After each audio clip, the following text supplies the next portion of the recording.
सखी से जिया पसट है सैया तरुनुर झुनु बाज है पयलिया सखी से जिया पसट है सैया तरुनुर झुनु ए सखी हो अंगना में सूतल रहे ससुरावा त खटियावा करे चुरूर मुरूर ए सखी हो दुआरा पर सूतल रहे भैंसुरावा त खटियावा करे चुरूर मुरूर बाज है पयलिया सखी से जिया पसट है सैया तरुनुर झुनु बाज है पयलिया सखी से जिया पसट है सैया तरुनुर झुनु ए सखी हो अंगना में सूतल रहे ससुरावा त खटियावा करे चुरूर मुरूर ए सखी हो दुआरा पर सूतल रहे भैंसुरावा त खटियावा करे चुरूर मुरूर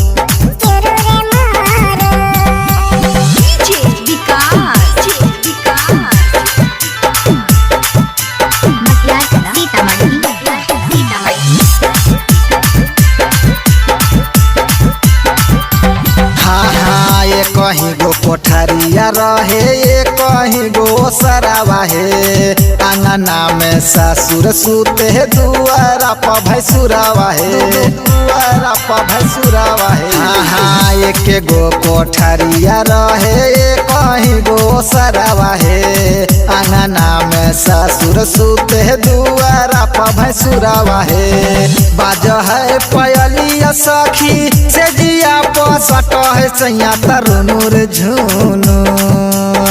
बाज है पयलिया सखी से जिया पसट है सैया तरुनुर झुनु ए सखी हो अंगना में सूतल रहे ससुरावा त खटियावा करे चुरूर मुरूर ए सखी हो दुआरा पर सूतल रहे भैंसुरावा त खटियावा करे चुरूर मुरूर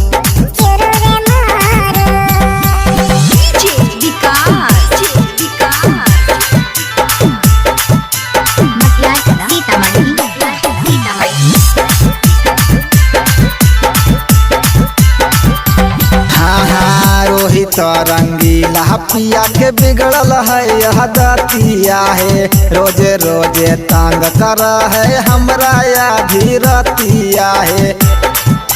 सुना हो सखी रोहित रंगीला पिया के बिगड़ल है यह दतिया है रोजे उठी तंग कर है हमरा आधी रतिया है बाज है पयलिया सखी से जिया पसट है सैया तरुनुर झुनु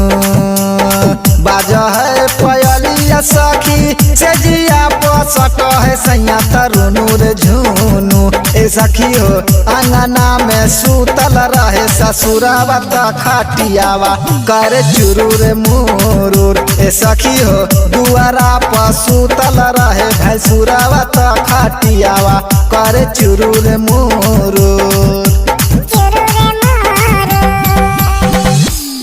presented by Rana recording studio Dighi Jamui.